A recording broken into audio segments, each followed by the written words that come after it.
কেন আমি তোমাদের সঙ্গে কোনো রকম ব্লগ ভিডিও শেয়ার করছি না। হ্যালো এভরিওয়ান, অনেক দিন হয়েছে তোমাদের সঙ্গে সেভাবে কোনো রকম ব্লগ ভিডিও শর্টস কিছুই শেয়ার করা হয়ে ওঠে না। তবে হ্যাঁ, কিছুদিন আগে একটা ব্লগ ভিডিও আমি তোমাদের সঙ্গে শেয়ার করেছি। ওই ভিডিওর আগে কিছু ব্লগ ভিডিও করেছি যেগুলো রয়েছে এখনও পর্যন্ত। কিছু ব্লগ ভিডিও আমি ডিলিট করে দিয়েছি, তার কারণ স্টোরেজ ভীষণ পরিমাণে ফুল হয়ে যাচ্ছে। আর এটার একমাত্র রিজন বলতে শুধুমাত্র যে স্টোরেজ ফুল হয়ে যাওয়া এটা না। প্রথমে বলি স্টোরেজ ফুল হয়ে যাওয়ার গল্পটা। আমি যে ভিডিওগুলো করছি সেগুলো এডিট করার পর যখন আমি সেভ করতে যাচ্ছি তো তখন সেভ হচ্ছে না, যার কারণে আমাকে কিছু ব্লগ ভিডিও ডিলিট করে দিতে হয়েছে। এটা ছিল ফার্স্ট রিজন। সেকেন্ড রিজন আমার পায়ের সমস্যা।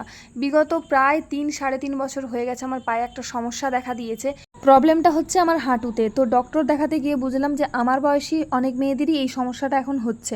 তোমরা যদি জানতে চাও যে আমার হাঁটুতে কি হয়েছে তাহলে বলো, আমি তোমাদের সঙ্গে শেয়ার করব। তবে হ্যাঁ, এখন ছোট্ট করে বলছি, কখনো 3 মাস অন্তর, কখনো 6 মাস বা কখনো 8 মাস অন্তর এরকম ব্যথাটা আমার বাড়ে, যার জন্য সব থেকে বেশি প্রবলেম হয় নিচে বসা।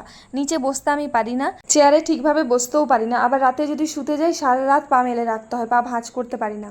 এবার যদি দাঁড়িয়ে থাকি তাহলে হালকা একটা পেন হয়, তবে অসুবিধাটা অনেক কম হয়। তবে দাঁড়িয়ে দাঁড়িয়ে তো আর সব কাজ করা যায় না। দাঁড়িয়ে দাঁড়িয়ে বড়জোর খাওয়াটা যেতে পারে, বাদবাকি আর সমস্ত কিছু কাজ করা যায় না। আগে তো গাছের জন্য আমি সিঁড়ি দিয়ে বারবার ওঠানামা করতাম, আর এখন ওপরের ঘরে থাকি, সেই জন্য বারবার ওঠানামা করতে হয়। মানে হাত ধুতে গেলেও সিঁড়ি দিয়ে নামতে হয়, আবার উঠে আসতে হয়।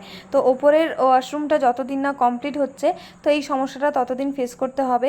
তো এটা হচ্ছে আরও একটা সমস্যা, মানে ব্যথা পায়ের ওপর আবার ব্যথা দেওয়া। আর রইল থার্ড রিজনটা, যেটা নেক্সট ভিডিওতে তোমাদের বলবো।